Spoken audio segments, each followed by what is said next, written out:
Nous, c'est Clem et Mumu. On s'est lancé 2 défis. Le premier, convertir un autobus jaune en cinébus et studio de création pour notre projet Les Petits Aventuriers. Le second, c'est de t'aider à devenir toi aussi un créateur nomade. Si tu veux en savoir plus, abonne-toi. On a des choses cette année. On attaque la saison 4 de la conversion du bus. À ce moment-là, on venait de finir de peindre à l'époxy et d'enlever toute la rouille du bus. On avait juste un petit point à vérifier. Bon alors, est-ce qu'on met de l'eau dans le fond? Oh, il y a eu un énorme orage hier et la dernière fois, je sais pas si tu te souviens, mais il y avait de l'eau dans le fond du bus. Donc on a mis du scotch partout. Donc là, est-ce qu'il y a de l'eau? Est-ce qu'il y a de l'eau? Non, il n'y a pas d'eau, c'est parfait. C'est tout beau. C'est parfait, ce qui veut dire que on a donc plus de fuite dans le bus. Donc je pense qu'on a gagné ce combat contre la rouille. Ce qui veut dire qu'aujourd'hui on va vivre un moment exceptionnel. On reçoit une livraison qui va changer notre vie et on va parler avec toi de l'isolation. On a quelqu'un qui vient pour compléter ce qu'on va te dire sur l'isolation, qui va t'apporter des réponses et on va t'expliquer tous les choix qu'on a fait pour que tu comprennes un petit peu quels sont les enjeux avec l'isolation, quels sont les bons choix à faire, qu'est-ce qu'il ne faut pas faire, comment adapter la situation sur tes choix aussi, parce que tu peux regarder des vidéos sur YouTube et voir une super solution, mais en fait elle s'applique peut-être pas à toi. Donc on va essayer de voir ça ensemble et puis on va t'expliquer pourquoi nous on a décidé de faire comme ça. Bon bah ça y est, je me balade dans le bus tout vide. Je pense que c'est la dernière fois qu'on va être dans le bus tout vide avant un petit moment, parce que là on vient de recevoir un appel, la livraison est en train d'arriver. On se rend pas du tout compte du volume qu'on va recevoir, donc on est un petit peu stressé à savoir si tout va rentrer, mais a priori oui, parce que l'isolation ne devrait pas remplir le bus au complet. Mais c'est trop cool là d'être dans le bus tout nu. Mais du coup, ça va nous permettre de bien faire les plans et puis s'amuser avec. Nous avons pris l'isolation du bus super au sérieux parce qu'une isolation mal faite peut apporter beaucoup de problèmes, mais aussi te pousser à ne pas utiliser ton véhicule. Nous avons donc fait beaucoup de recherches et c'est comme ça qu'on est tombé sur 2Max, un fabricant d'isolants écologiques au Québec. Et on s'est dit que ça serait intéressant de les interviewer pour te montrer les différents aspects à prendre en compte dans l'isolation. Puisqu'on leur rendait service, ils nous ont rendu aussi un service avec une petite réduction sur notre isolant. On voulait être transparente sur le sujet, mais nous, on avait déjà pris notre décision avant même qu'ils nous le proposent. Voilà, donc on espère que cette interview va t'aider à faire tes choix. Du coup, on a demandé à 2Max qui va nous fournir qui nous fournit l'énorme quantité d'isolation du bus, de nous expliquer un petit peu tout ce qu'il faut savoir sur l'isolation, comment faire ses choix, pourquoi choisir tel ou tel matériau. C'est sûr qu'eux, ils ont plus un penchant pour tout ce qui est écologique, puisque c'est un peu votre identité d'entreprise. Et je pense que c'est important d'en parler parce que on va beaucoup recommander tout ce qui est polyuréthane sur YouTube. Beaucoup utilisent ce genre de produit. En France, on a pas mal parlé du liège aussi, du liège projeté ici. On n'en trouve pas, donc on va vous expliquer un peu tout ça. Du coup, je vais vous demander de vous présenter tous les deux pour que chacun sache à qui on a affaire. Et puis après, on rentre dans le vif du sujet. On attaque sur la question de comment bien isoler son véhicule. Excellent. Enfin, Nicolas Séguin, qui est cofondateur de 2Max, puis qui vend du chanvre, qui vend toute l'enveloppe du bâtiment au niveau de l'isolation pour une belle coupe de mur qui est performante et écologique. Pierre Clorec pour Isofibre. On travaille en partenariat avec 2Max. On a développé une usine de chanvre ici. Donc oui, on a un parti pris sur les matériaux biosourcés, mais on essaie de développer toute cette filière biosourcée qui est très en retard sur le continent nord-américain. Et donc voilà, nous, notre but, c'est de former, éduquer, former et installer. Excellent, parce que justement quand nous on a commencé le projet il y a 2 ans, on n'arrivait pas trop à savoir quels produits on pourrait mettre en écologique, etc. La première question que j'aimerais poser, c'est déjà pourquoi il faut bien isoler son véhicule ou sa maison? Mais le pourquoi est quand même assez simple parce que dès qu'on vient isoler, bien on vient économiser des coûts au niveau de la climatisation et du chauffage, puis pour rechercher un confort le plus haut possible dans l'habitat qu'on veut exploiter. Donc le chanvre est une des solutions les plus performantes à ce niveau-là, puis qui est écologique en même temps. La première énorme dépense qu'il y a en termes écologiques, c'est toute la consommation de chauffage, d'électricité et de clim. Et dans un véhicule qui va rouler en hiver au Québec, peut-être en été au Mexique, etc., ça va consommer si on l'isole pas bien et puis on va avoir trop chaud. Étant donné qu'on travaille dedans aussi, il faut qu'on ait un confort de vie qui soit acceptable parce que sinon on n'arrivera pas à être productif et je supporte très mal la chaleur. Donc déjà là c'est dur. Donc là on n'isole pas une maison, on va isoler un véhicule qui est comme un container, qui est une cage de métal. Donc il y a plusieurs enjeux qu'on a détectés de notre côté, mais vous, quels enjeux vous voyez déjà pour isoler ce type de véhicule avec du chanvre notamment? Le plus gros enjeu du véhicule, en fait, comme tu dis bien, c'est comme un container. Ça peut se rapporter à une maison, une mini-maison en container ou des choses comme ça, mais c'est cette surface-là ici qui respire pas, que c'est impossible à faire respirer pour laisser traverser l'humidité puis garder un bon confort à l'intérieur. Mais le chanvre va quand même améliorer n'importe quel autre type d'isolation pour votre confort interne et avec plus. Donc, il faut trouver une stratégie pour ne pas que la vapeur d'eau, l'humidité, puisse se retrouver entre notre isolant et le métal ici, puis pour pas non plus que le métal vienne absorber toute la chaleur puis se répercute à l'intérieur. Fait que le chanvre, au niveau du déphasage, c'est là qui est vraiment excellent pour vous. Dans un véhicule comme celui-là, vu qu'on a du métal et qu'on vit dedans, c'est pas fait pour vivre dedans en temps normal, tu vas faire de la cuisine, tu vas dormir, tu vas vraiment générer beaucoup de condensation. Si tu as de la condensation aussi sur ton métal, il va se passer ce qu'on ne veut pas qu'il se passe, c'est-à-dire qu'il va y avoir de l'accumulation d'eau et donc aussi de rouille. On va avoir de l'humidité, on va avoir plein de problèmes qui sont associés à ça. Et il y a aussi le fait que ce véhicule-là, il a plein de recoins et que ça peut être assez difficile à isoler. Ouais. Donc ça, c'était un enjeu qu'on avait et on a pesé les pour, les contre, on verra pourquoi on a fait ces choix-là. Mais c'est important de prendre en considération, quel que soit ton projet, que tu vas avoir des enjeux aussi bien au niveau de comment est constituée ta maison, ton véhicule, et qu'il n'y a pas de solution parfaite en fait. Non. Non, il n'y a pas de solution parfaite. Donc il faut savoir doser un petit peu les enjeux qu'on a et pouvoir faire peser les choses dans la balance. Et il y a aussi un point qui est intéressant qu'on a parlé en off, c'est qu'il y a aussi des questions personnelles sur les choix qu'on veut faire par rapport à son isolation. Parce qu'il y a des gens qui vont être sur l'idée d'être complètement passif. Donc passif, ça veut dire… Le principe est le suivant. Une maison passive et active. Ça veut dire une maison passive, c'est une maison qui va utiliser le moins d'énergie possible. Donc après, le terme passif, il ne faut pas oublier que c'est un label allemand. Donc pour être passif, il faut la certification passive. Mais sur un barème, on va dire de gauche vers la droite, plus tu mets de l'isolation, plus tu vas aller vers une maison passive. Mais après, tu peux avoir trop d'isolation, donc il faut trouver le juste milieu par rapport après à un véhicule comme ça ou un bâtiment. Moi, je ne suis pas forcément pour les maisons qui sont 100% passives. Pourquoi? Parce que des fois, on va mettre trop d'argent qui nécessite beaucoup d'isolation et qui n'est pas forcément bien installé. Donc, en revenant, tu vois, avec ce type de véhicule, normalement, un bâtiment doit respirer d'un côté puis de l'autre. C'est ça qui va permettre à ce qu'il soit passif, pour qu'il puisse sécher des deux côtés, parce que plus le mur est épais, plus il doit sécher. Mais ici, c'est comme si tu étais dans un sac plastique, parce que le métal a une valeur perme très très faible, donc il ne respire pas. Alors la valeur perme, c'est une valeur qui est un critère de qualité, donc sur 1, c'est une valeur qui va dire vous respirez. Donc plus c'est haut, plus la matière est perspirante, comme une brique qui est très poreuse. Plus tu vas vers le bas, plus tu touches à l'uréthane qui ne respire pas du tout. Pour quelqu'un qui ne s'y connaît pas du tout en isolation, il va se dire moi je veux pas du tout qu'il y ait d'air qui passe, il faut vraiment tout couper, etc. Le meilleur isolant au monde, c'est de l'air immobile. Okay. Parce que le meilleur isolant, c'est de l'air qui ne bouge pas. Donc comme un thermos. Mais si on met des maisons ou des camions sous pression comme ça avec la chaleur et le froid, c'est comme un ballon que tu as gonflé. Quand tu laisses au soleil, il va se dilater, quand il va au froid, il va se retracter. Donc à un moment donné, il va toujours exploser si on veut. Donc le but, c'est de freiner l'air, mais tout en la permettant de respirer. Donc pour les gens, c'est très compliqué à comprendre. Tu dis mais il faut que ce soit étanche, mais que ça respire. Mais pourtant maintenant, tu vois, avant on avait des gros manteaux de ski et pour garder notre chaleur. Mais quand on faisait beaucoup de kilomètres à pied, il fallait l'ouvrir, le rabaisser. Tandis que maintenant on a des tout petits manteaux où on peut aller en ski, puis ils vont permettre l'évacuation de la vapeur d'eau. Donc c'est ça le principe, c'est qu'il ne faut pas que l'eau pénètre, mais que la vapeur d'eau puisse migrer. Parce que la molécule est beaucoup plus petite que la molécule d'une goutte d'eau.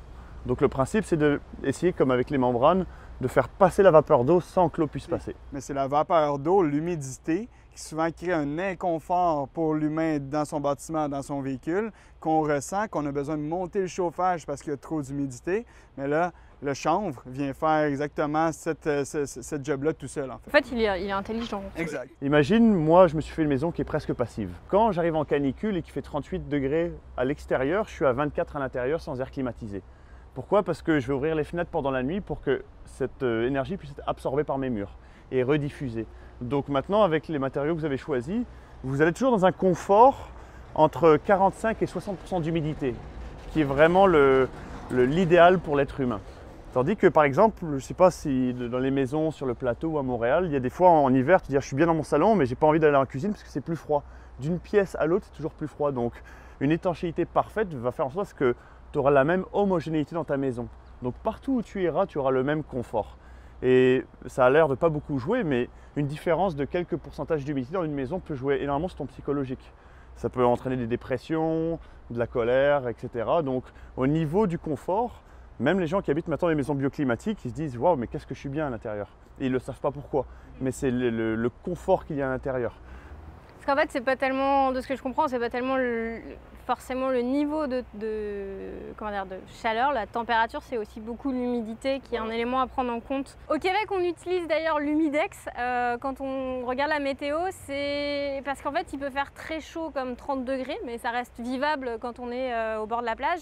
Mais ici, par exemple à Montréal, on va avoir une très haute humidité et ça devient très vite insupportable et l'humidex est donc à ressenti 40-42 alors que si on était à une humidité plus basse, c'est tout à fait vivable et puis on est bien. Créé aussi par les îlots de chaleur à Montréal parce que oui, on a de la végétation, mais il y a aussi beaucoup d'asphalte, beaucoup de bâtisses en béton, ce qui donne en fait que ta température ressentie, Pierre il va bien l'expliquer, mais c'est plutôt le flux qu'on appelle.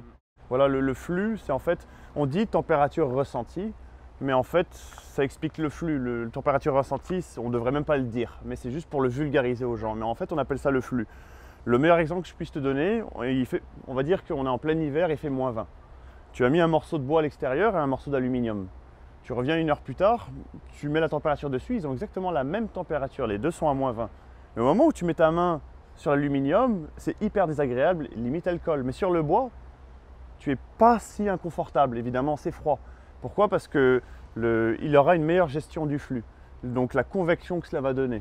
Alors est-ce que tu peux expliquer la convection, parce qu'on va en reparler juste après? On va dire que tu as un poêle à bois. Ton poêle à bois, il est vide à l'intérieur. Tu mets du feu, il va chauffer, dès que le feu s'arrête, le foyer va commencer à perdre en chaleur. Par contre, si tu rajoutes des briques à l'intérieur, ben, elle va t'apporter alors un déphasage plus intéressant, une inertie qui va te donner une meilleure convection. En fait, il y a un énorme problème, c'est que en isolation, c'est très nouveau partout dans le monde.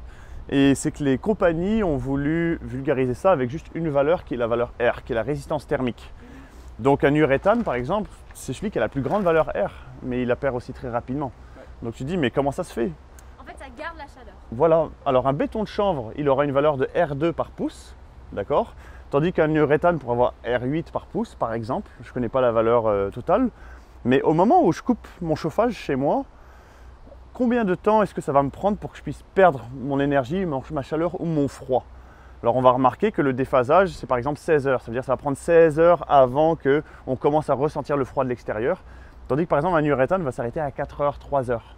Donc finalement il a une résistance thermique beaucoup plus élevée, mais il le perd beaucoup plus vite, donc ce sera plus rapide à chauffer.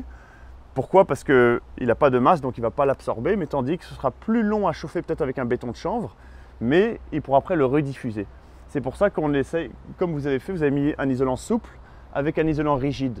Donc votre isolant souple va avoir une valeur R très élevée qui va protéger votre masse thermique qui est votre isolant rigide. Ok, donc si on résume et qu'on faisait une image vulgarisée finalement, on imagine que le chanvre, c'est comme une espèce de grosse bibliothèque dans laquelle on peut mettre plein de livres et qu'on peut récupérer plein de livres progressivement. Et que le polyuréthane, c'est un tiroir et on ne peut pas mettre beaucoup de livres et ça sort très vite. Ah bah tu sais quoi? Si on rapporte ça, par exemple, un livre, c'est une valeur de chaleur, c'est ça? Ouais. Alors j'ai peut-être quelque chose qui pourrait être intéressant. Alors imagine, tu vois que un matériau comme la fibre de bois qui est très dense va être comme une batterie. Alors il va absorber l'énergie et puis il va le rediffuser. Vois plutôt après l'uréthane comme un panneau solaire, c'est-à-dire il faut que tu aies du soleil pour que ça fonctionne. Okay. Tandis que dès que tu n'en as plus, il n'y a plus d'énergie. Okay. Donc par exemple avec votre bus, ce que vous pouvez faire, c'est tu dis bon la nuit il va faire très froid. Et là on veut garder, mais par contre le lendemain il va faire 30 degrés. Vous ouvrez vos fenêtres, le lendemain vous fermez tout, vous mettez des rideaux. Et au moment où il fera peut-être 38 à l'extérieur, vous calculerez pour voir quelle est la température que vous avez à l'intérieur. Mais au moment où vous allez enlever les rideaux, parce que vous avez une petite fenêtre, ça va commencer à chauffer. Il y a un autre point qui est à prendre en compte quand tu vas faire ton isolation de véhicule, c'est les risques qui y sont associés. Quand on a commencé à faire le bus il y a 2 ans, on a commencé à regarder le polyuréthane puisque tout le monde nous disait il faut mettre ça. Déjà on n'aimait pas trop l'idée, mais moi j'ai vu qu'il y a des animaux qui commençaient à s'installer, à faire des nids dans des bus parce qu'en fait ils aiment bien ça. Il y a la question du feu, il y a la question des moisissures aussi si c'est mal fait, parce que souvent c'est... tu peux soit faire ton mélange toi-même, soit tu le fais faire par des professionnels et si ton mélange n'est pas bien fait, tu peux avoir pas mal de problèmes associés à ça. Est-ce que vous avez des choses à rajouter au niveau des risques quand on fait une isolation sur ce qui peut arriver à ta maison si elle est mal isolée? Oui, mais en fait, tous les rongeurs, les insectes ne vont pas aimer le chanvre nécessairement. Pas parce que c'est un poison ou quoi que ce soit, c'est plus au niveau cellulosique. Les cellules en fait du chanvre puis tout ce qui est le niveau atomique de ça, bien, ils vont pas aimer, ils vont pas vouloir le manger et tout, donc c'est pas pour eux quelque chose qu'ils veulent garder comme habitat puis de se construire quelque chose, un nid par exemple à l'intérieur. Ça, c'est de 1. Au niveau du feu, on a vraiment, ça va être un peu comme la roxule ici, ça va se consommer sans prendre en feu. Tranquillement, ils ont à peu près le même temps de combustion, mais comme l'uréthane, ça peut quasiment venir exploser si on veut. C'est quand même assez chimique, ça va se consommer hyper rapidement. La laine rose, aussi, ça se consomme super vite, ça va se recroqueviller, puis ça va laisser passer l'air pour que l'air puisse générer plus de feu dans la maison. Donc, on a une super bonne, ici, au niveau du feu, c'est exceptionnel. Puis, on a aussi, au niveau du béton de chanvre, pour ceux que ça intéresse, qu'on parle de chanvre, mais vous pouvez aller voir d'autres vidéos. On peut mettre une flamme extrêmement forte sur un panneau de béton de chanvre pendant 1 heure ou 2 et plus. Puis, de l'autre côté, avec à peu près un 6 pouces d'épaisseur, on va avoir pris uniquement 1 degré de l'autre côté sans que ça passe à travers. Donc, c'est encore une meilleure solution pour le feu. Puis, au niveau des moisissures, bien, dans le fond, le chanvre ne va pas moisir parce qu'au niveau de la vapeur d'eau, l'humidité, c'est ça qui va venir créer ces moisissures-là, mais elle vient à gérer par elle-même. Donc, tous les autres matériaux qu'on va mettre dans de l'eau à l'intérieur ou de la vapeur d'eau, de l'humidité, bien, il va se créer une certaine moisissure avec le temps parce qu'ils sont incapables de la gérer, ils vont la garder, puis là, les champignons vont apparaître. Donc, pour une solution durable, dans les maisons, dans les bus, partout, le chanvre, c'est vraiment bon parce qu'en bout de ligne, ce qu'on retrouve dans notre coupe de mur, on ne le voit pas, on ne le sait pas. Il peut y avoir de la moisissure qui nous rend malade. Donc, le chanvre, c'est quelque chose qui ne va pas rendre une famille des gens malades à ce niveau-là. Je vais revenir pour les rongeurs, par exemple. Tu vois, juste pour donner un indicatif, dans les grands voiliers, pendant les périodes des grands navigateurs, toutes les cordes étaient en chanvre. Parce que c'est le seul produit auquel les rongeurs ne vont pas attaquer. Parce qu'ils vont au début l'attaquer, parce que les dents de souris s'effritent avec le temps, mais elles repoussent. Mais le chanvre a de la silice à l'intérieur, donc c'est tellement nocif pour eux, et vu que c'est un animal très intelligent, vont le savoir, donc ils vont arrêter automatiquement de le faire. Okay. Voilà. Après, pour l'autre question qui était l'hygrométrie, je rajoute une autre subtilité. Tout produit qui est bien installé, normalement, est à l'abri de l'eau. Donc, normalement, le meilleur ami de l'homme, après le chien qui est l'eau, est le pire ennemi d'un habitat. Donc après, ton gestion de l'humidité doit être faite avec des produits qui ont une plus haute saturation d'eau. Donc par exemple, on va prendre l'exemple, tu vas prendre une éponge sec, tu vas laisser le robinet couler, et puis tu vas dire, bon, bah, mon éponge pèse tant. On va donner un exemple, 25 grammes. Au moment où tu as mis de l'eau, avant qu'il dégouline, tu vas le repaiser, et tu vas remarquer par exemple qu'il est monté à, on va dire, 60 grammes. Mais à partir de 62 grammes, il a commencé à dégouliner. Donc 62 grammes, c'est sa saturation en eau. Donc ça veut dire qu'il a une saturation élevée. Donc c'est pas si mal s'il peut l'absorber, ça veut dire qu'il va le rediffuser sans que ça commence à condenser, donc dégouliner. Donc c'est le principe avec ça. Donc imagine si c'est très humide à l'intérieur, le chanvre c'est le seul produit biosourcé, avec le bois évidemment, mais le chanvre un peu plus élevé qui va prendre 20% de son poids en eau. Donc imagine, on va dire que ça c'est une palette qui fait 250 livres. En kilos, c'est quoi, 125 kilos à peu près. Ça veut dire que si tu rajoutes le 20%, bah on monte, tu peux avoir une haute teneur en eau. Voilà. Et après, évidemment, comme c'est un produit perspirant, il va après le rediffuser quand c'est trop sec. D'accord. Donc il va gérer entre le fait d'avoir justement trop sec, Voilà. Il va ajuster le niveau de... Voilà. Plus besoin d'avoir l'échangeur d'air, il le fait pour toi. C'est top. Excellent. Ok, là j'aimerais parler des critères que les gens doivent noter sur une feuille quand ils veulent faire l'isolation de leur véhicule, de leur maison. Quels sont les critères à prendre en compte pour faire un bon choix qui correspond à leurs besoins? Ben, le climat dans lequel tu vas être, c'est sûr et certain, ça va être un bon critère à prendre en compte. La valeur air qui est assez répandue partout, le déphasage qui est extrêmement important et la gestion de l'humidité pour notre isolant, en fait. Je vais commencer avec la gestion de l'humidité, de la vapeur d'eau. Pourquoi notre isolant? Parce qu'en fait, nous, on bâtit des coupes de murs comme votre autobus ou comme une maison qui va être perspirante. Donc, le matériel va gérer l'humidité de la maison, qui fait en sorte qu'on va avoir un meilleur confort. Exemple, en hiver, mais des fois, quand c'est trop humide, on augmente le chauffage, puis on dépense plus d'énergie comme ça. Tandis que là, le chanvre, il va le faire par lui-même. Une maison conventionnelle, on va venir sceller et les produits ne sont pas faits pour gérer cette humidité-là, donc on reste avec un moins bon confort et on augmente le chauffage quand c'est trop humide. Donc, moi, je laisserais ça de côté. Deuxièmement, on a la valeur air, en fait, qui est une valeur assez universelle, puis qui est la valeur d'isolation par pouce sur les matériaux de toutes sortes. Mais la valeur air ne prend pas en compte le déphasage et la gestion de l'humidité qui devrait l'être parce que c'est des choses qui sont complémentaires.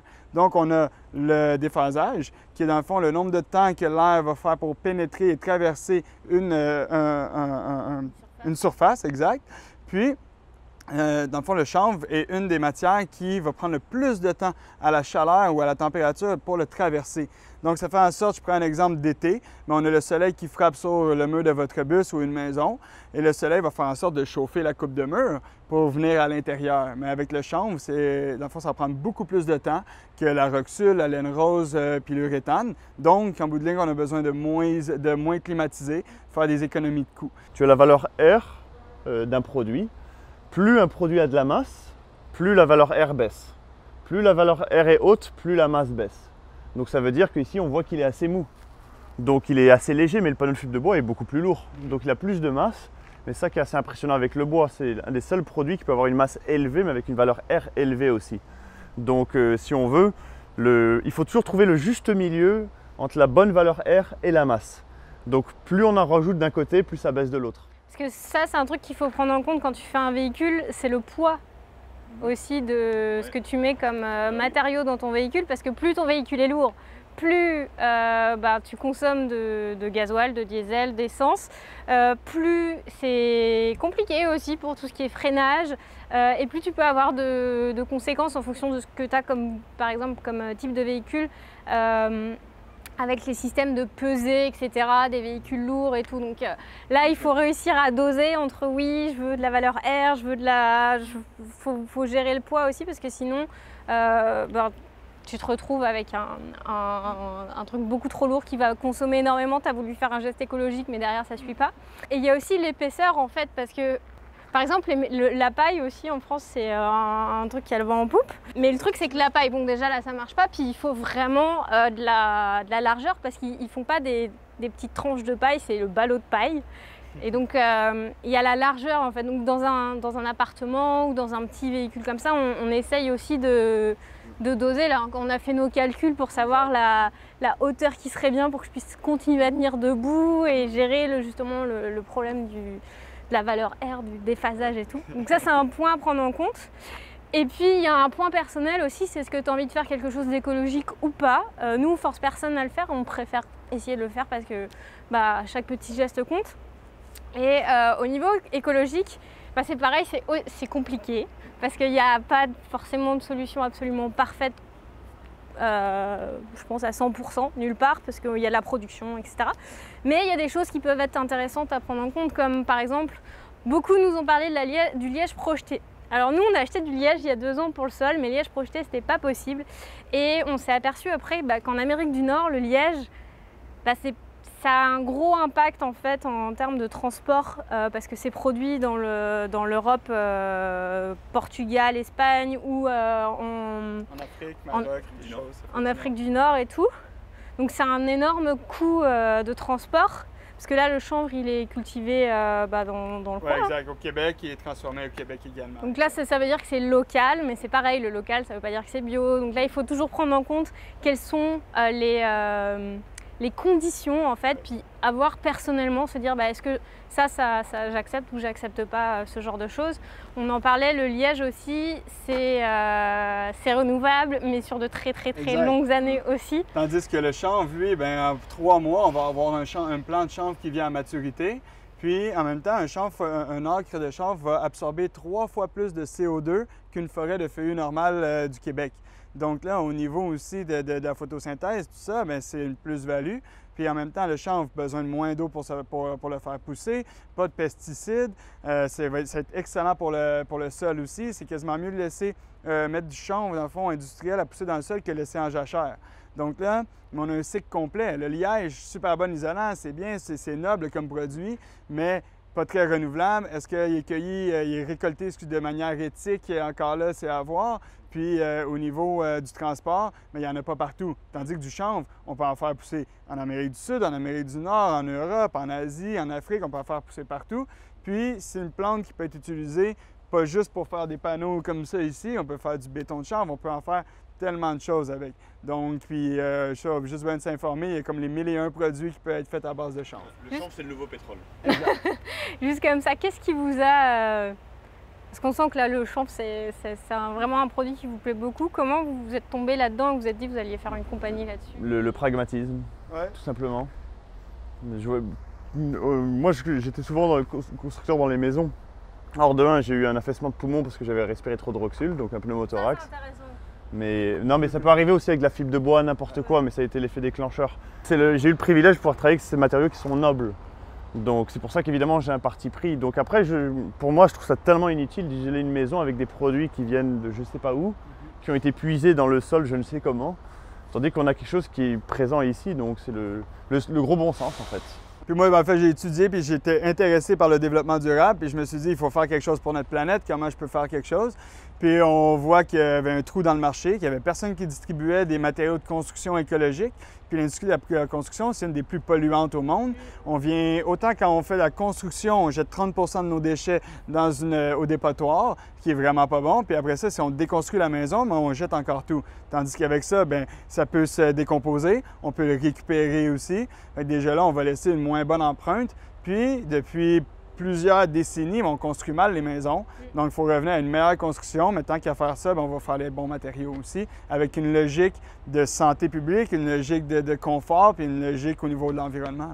Puis, justement, tu as parlé de la décomposition et tout. Je pense que ça peut faire peur aux gens de se dire « ma maison va se décomposer toute seule » ou « mon bus va se décomposer ». Comment ça se gère justement ce type de matériaux? C'est une question de durabilité. Tout a une valeur de durabilité dans le temps. Donc si tu veux, si tu as bien installé ton isolant et qu'il ne prend pas l'humidité ou qu'il y a une infiltration d'eau, il va durer super longtemps. Il y a aussi l'entretien qui vient avec. Par exemple, tu vois, on va prendre par exemple les pyramides qui sont en Égypte ou un mammouth qui a été conservé dans la glace. Ils sont dans des températures qui sont stables, si on veut. Donc dans la glace, il reste pris là-dedans, donc il est conservé. Mais ici, on est dans un pays tempéré. On passe du froid au chaud, du froid au chaud. Les murs, ils sont exposés à des variantes incroyables. Donc tu dis, je veux que ma maison soit le plus durable possible, mais quoi, je ne vais pas faire un château en pierre non plus. Donc si tu veux, c'est un peu la compétition de tous les jours. Comment est-ce que je vais faire en sorte que mon bâtiment soit le plus durable? Et au jour d'aujourd'hui, en 2020, on a réalisé qu'il fallait des bâtiments ou des véhicules perspirants. Dans votre cas à vous, ça va juste perspirer que d'un seul côté. Mais une maison, il faut que ça perspire des deux côtés.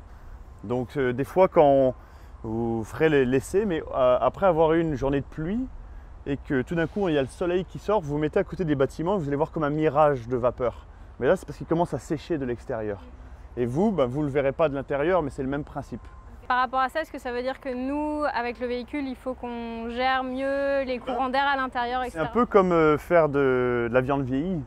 Elle ne pourrit pas parce que c'est dans un endroit contrôlé. Donc au moment où vous allez être étanche, vous allez faire un environnement contrôlé pour votre isolant. Donc la plus grande erreur que les gens faisaient, souvent, c'est qu'on a conçu nos maisons comme des sacs plastiques. Mais quand tu mets ta main dans un sac plastique et que tu bouges, tu vas commencer à suer à l'intérieur. Et quand tu t'arrêtes, la sueur reste. Tu vas prendre maintenant un papier en carton, tu vas faire le même exercice, ça va commencer à suer. Dès que tu arrêtes, l'humidité va être évacuée, elle va ressécher. Donc c'est un peu ça le principe. Okay.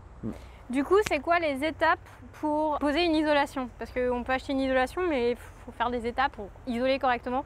Donc en 2 phrases, c'est quoi les étapes? En fait, il faut sceller, pour un véhicule comme ça ici, il faut venir sceller le métal, côté qui ne perspire pas, pour pas que la vapeur d'eau monte. Après ça, on va mettre notre isolant de chanvre ou de fibre de bois. Ensuite, on va venir mettre, pour votre plancher par exemple, on va mettre une membrane dans le fond hygro-variable qui, par-dessus, va avoir la finition de votre plancher qui devrait ne pas respirer.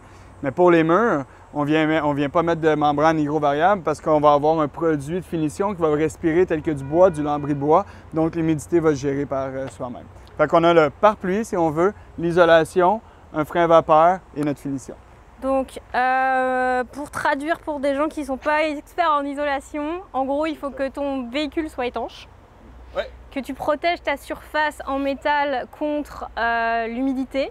Donc nous, on a mis une couche d'époxy, mais il y a d'autres choses que vous proposez. Aérovap Brush, nous, qu'on propose, en fait, qui est une membrane pare-pluie, mais qui s'installe au pinceau. On vient la peinturer et ça devient une membrane étanche. Donc le pare-pluie, c'est une membrane complètement étanche. Le frein vapeur, ça arrête l'eau, en fait. C'est comme une membrane de frein vapeur hygro-variable, mais liquide. Ça passe pas des 2 bords. Voilà, exactement. Donc pour l'installation de l'isolation, ce qu'on a dit, c'est qu'il faut que ton plafond, ton mur, etc. soit étanche, dans notre cas, contre l'entrée de l'eau. Ensuite, on va poser pour le métal une couche qui va protéger le métal de la rouille finalement. Donc nous, on a mis de l'époxy. Ensuite, tu mets ton isolant. Donc pour nous, ça va être du liège, du chanvre et de la fibre de bois au sol. Pour le reste, ça va être du chanvre. Et ensuite, tu finis, donc pour le cadre de la fibre de bois, on va mettre un frein vapeur. Donc là, ça veut dire que l'humidité peut sortir, mais l'eau ne peut pas rentrer. Et ensuite, on peut mettre le sol qu'on veut. Et pour ici, on ne va pas mettre probablement pas de frein vapeur parce qu'on va utiliser des matériaux qui respirent aussi du bois plus que pour le plancher. Toi, en termes d'isolation, tu as plusieurs choix qui vont s'offrir à toi. Tu peux mettre du polyuréthane si tu as envie d'en mettre. Nous, on ne le recommande pas nécessairement. Après, c'est vrai que les mousses, l'avantage, c'est que ça va venir boucher les trous. En Europe, tu as donc le liège projeté qui te permet de protéger comme ça. Par contre, le liège, il te faut beaucoup d'épaisseur quand même. On a la laine de roche dont on nous avait parlé, dont on a parlé dans un épisode, mais il y a des désavantages en termes de production d'énergie nécessaires pour faire de la laine de roche. Et au niveau santé, en Europe, ils ne recommandent pas des masses. Du coup, nous, on s'est dit c'est peut-être pas une bonne idée. Il y a le polystyrène aussi. Alors le polystyrène, c'est pas top. Et en plus, ça brûle beaucoup, très vite. Et puis c'est très toxique quand ça brûle. Il y a la paille, mais la paille dans le bus, ça va pas être possible. Et puis évidemment, on a la fibre de bois et le chanvre. Ça, c'est ce qu'on a choisi. Et j'aimerais bien qu'on parle un petit peu plus de la fibre de bois parce qu'on n'en a pas encore trop parlé. Le chanvre, on a bien développé, mais du coup, ça, c'est de la fibre de bois. Donc ça va être une partie de notre plancher. Quels sont les avantages de la fibre de bois? Alors, la fibre de bois, on peut l'avoir sous ce format ici ou en panneau rigide. Donc l'avantage, alors de un, c'est un peu précis, mais il y a 2 procédés, le procédé sec et le procédé humide. Le procédé sec, c'est les nouveaux procédés qui nous donnent ce format-là, donc qui va nous permettre d'avoir une fibre qui a été extraite de l'arbre et remis en composition telle quelle. Le procédé humide, c'est le principe des papetières, donc ils prennent la fibre de bois, ils mettent beaucoup d'eau, ça devient comme une pâte qu'ils mettent dans des moules et après qu'ils font sécher. Donc au moment où elle prend l'humidité, le wet process, il aura du mal à l'évacuer avec le temps. Tandis que le dry process sera capable de le faire. Voilà. Les caractéristiques de la fibre de bois pour un bus ici, mais c'est aussi qu'on peut bien marcher dessus. Il y a des gens qui ne mettront aucun chanvre à terre, donc on vient vraiment sceller notre plancher. On vient mettre notre panneau de fibre de bois ici. Puis comme vous voyez, mais dans le fond, on a des languettes comme ça, puis des trous qui s'emboîtent une dans l'autre pour venir couper les ponts thermiques. Donc, ça va être quelque chose qui va isoler notre plancher avec une bonne valeur air, puis on peut marcher par-dessus, on vient le sceller, on met n'importe quelle sorte de plancher par-dessus et on est en business pour ça ici. Là. Ok. Et il y a un élément dont on n'a pas parlé, c'est l'insonorisation. Nous, au début, quand on a fait nos recherches, on voulait mettre du liège et on s'est dit, en plus, c'est trop bien parce que ça isole du son. Ouais. Parce qu'une machine comme ça, là, ça fait du bruit à vide. Et surtout, à l'extérieur, quand tu te gares, bah, tu vas avoir vraiment beaucoup de bruit. Donc oui, on a des fenêtres, mais on peut quand même atténuer. Puis il y aura probablement des protections aussi sur les fenêtres. Mais l'insonorisation, c'est quelque chose qui est intéressant à prendre en compte aussi quand tu isoles ton véhicule. Effectivement, effectivement. Mais en fait, ce qu'on voit ici comme panneau de chanvre, que Pierre pourrait montrer un peu mieux, on l'appelle, son nom c'est l'acoustichanvre, qui est faite pour ça au départ, qu'on va mettre dans les cloisons des maisons, des choses comme ça. Mais au niveau des bus, on veut garder, on veut isoler une valeur de 3,7 par pouce, donc 7,4 R. Donc, pour un bus, ça ne vient pas prendre beaucoup d'espace, mais ça va absorber, dans le fond, pour un 2 pouces comme ça, 40 décibels de son aérien. Donc, 20 décibels par pouce. C'est vraiment quelque chose de bien. C'est au niveau, comme si on compare avec une pièce qui va avoir une télévision, qui va avoir peut-être un peu un instrument de musique, mais on ne l'entendra pas. Donc, pour un bus, qu'on veut faire de la musique, du cinéma, qu'on veut une petite chambre qui est quand même insonorisée parce qu'il y a quelque chose d'autre qui se passe, qu'on veut relaxer, bien, c'est le choix parfait, là. D'autant plus qu'on a une partie qui va être studio, on va tourner des vidéos dans le bus, puis il y a des moments où on aura besoin d'être au calme ou de faire des voix off, etc. Le fait d'avoir un bus qui est quand même bien isolé, ça peut aider. Il y a des studios qui utilisent ce produit-là pour leur studio de musique, justement, ou même vidéo, et tout ça. Du coup, c'est quelque chose à considérer aussi quand tu fais ton choix d'isolation. Donc maintenant, comment on peut poser tout ça? C'est un peu comme une maison. Si on a nos solives dans un sens, on met les contreplaqués dans l'autre sens et après le plancher dans un... Bon, qui est la finition. Mais là, vous avez votre structure qui est là. Après, vu que c'est une structure en métal, je pense que c'est pas la fin du monde. Mais imaginez que là, vous avez une distance de 96 pouces. Bon, ben, si vous mettez tous vos panneaux comme ça, vous aurez après juste une coupe à mettre. Donc après, il faut peut-être optimiser par rapport au nombre de coupes que vous avez à faire. Ok, donc est-ce qu'il vaut mieux qu'on place les fibres de bois dans ce sens-là ou dans ce sens-là? Alors ça n'a pas d'importance au niveau de la solidité.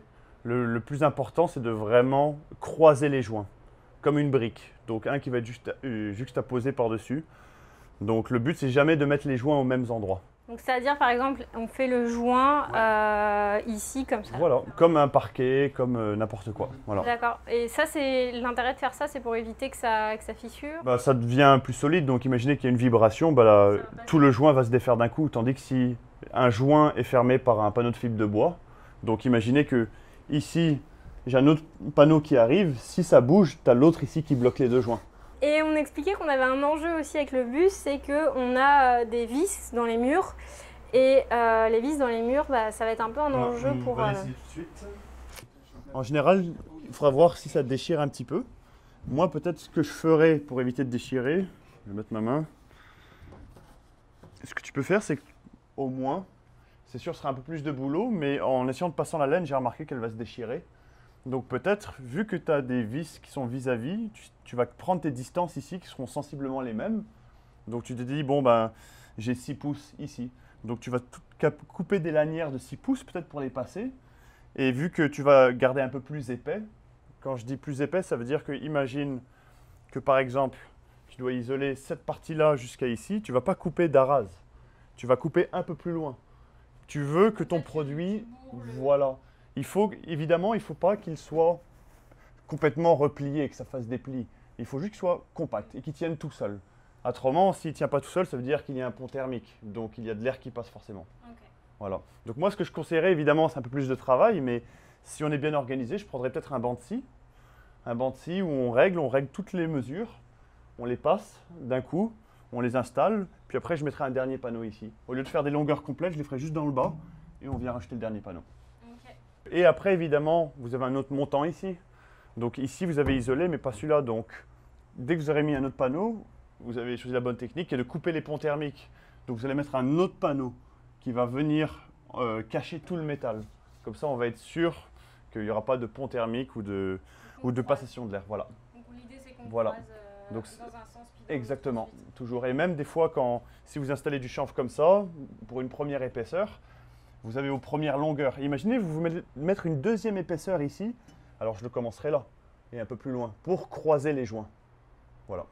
Et question fatidique, comment est-ce qu'on fixe comment on fixe tout ça? Je ne l'ai jamais essayé sur du métal dans un bus. Nous, en construction, quand c'est sur du béton, on rajoute de la colle, MAPI, etc.